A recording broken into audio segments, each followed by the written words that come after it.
ଭିତରକନିକାରେ କୁମ୍ଭୀର ଗଣନା କାର୍ଯ୍ୟ ଆରମ୍ଭ ହୋଇଛି। 3 ଦିନ ଧରି ଚାଲିବ ଏହି ଗଣନା କାର୍ଯ୍ୟ। କୁମ୍ଭୀର ଗଣନା ପାଇଁ ନିୟୋଜିତ ହୋଇଛନ୍ତି 22ଟି ଟିମ୍। କୁମ୍ଭୀର ବିଶାରଦ ଡକ୍ଟର ସୁଧାକର କରଙ୍କ ନେତୃତ୍ୱରେ ରାଜନଗର ବନଖଣ୍ଡର କନିକା, ରାଜନଗର, ମହାକାଳପଡ଼ା, ଗହିରମଥାର 4ଟି ରେଞ୍ଜରେ ଚାଲିଛି କୁମ୍ଭୀର ଗଣନା। ଭିତରକନିକା ନଦୀନାଳ ଓ ଏହି ନଦୀକୁ ସଂଲଗ୍ନ କରୁଥିବା ନଦୀନାଳମାନଙ୍କରେ ହୁଲି ଡଙ୍ଗା ସାହାଯ୍ୟରେ କୁମ୍ଭୀର ଗଣନା କରାଯାଉଛି। ବାଇନାକୁଲାର, ଜିପିଏସ୍ ମାଧ୍ୟମରେ ସକାଳ ସନ୍ଧ୍ୟାବେଳେ କୁମ୍ଭୀର ଗଣନା କରାଯିବ। ଆମର କୁମ୍ଭୀର ଗଣନା 19, 20 और 21 3 दिन ପାଇଁ ଚାଲିବ। ତାପାଇଁ ବର୍ତ୍ତମାନ ଆମର 22ଟି ଟିମ୍ ଆମେ ଗଠନ କରିଛୁ। ଆମର ଡକ୍ଟର ସୁଧାକର କର ଯୋଉ କ୍ରୋକୋଡାଇଲ ଏକ୍ସପର୍ଟ ଅଛନ୍ତି ଆମ ଓଡ଼ିଶାରେ, ତାଙ୍କ ଓଭରଅଲ୍ ଗାଇଡାନ୍ସ ଏଇଟା ଗଣନା କାର୍ଯ୍ୟକ୍ରମ ଆମ ଡିଭିଜନରେ କରାଯାଉଛି।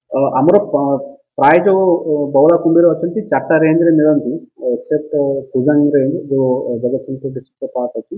କେନ୍ଦ୍ରାପଡ଼ା ଏରିଆରେ 4ଟା ରେଞ୍ଜ ଆମର ଅଛନ୍ତି, ସେଠି ସବୁ ଜାଗାରେ କୁମ୍ଭୀର ମିଳନ୍ତି। ତ ସବୁ ଏରିଆରେ ଆମେ 22ଟି ଟିମ୍ ଗଠନ କରିଛୁ। ପ୍ରତି ଟିମ୍ରେ ପାଖାପାଖି 4 ରୁ 5 ଜଣ ଆମେ ରଖିଛୁ।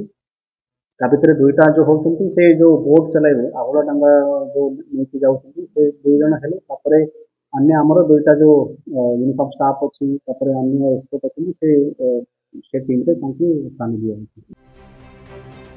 1975 मसीह भितरकनिकारे बौला कुंभीर प्रजनन केन्द्र आरंभ होगा पर 1976 मसीहा ठारू प्रति वर्ष कुंभीर गणना करा जाउछि। गत वर्ष भितरकनिकारे 1811टी कुंभीर गणना करा जाइथिबा बेले चलित वर्ष अधिक संख्यक कुंभीर गणना करा जिबा नै आशा रखिछि वन विभाग।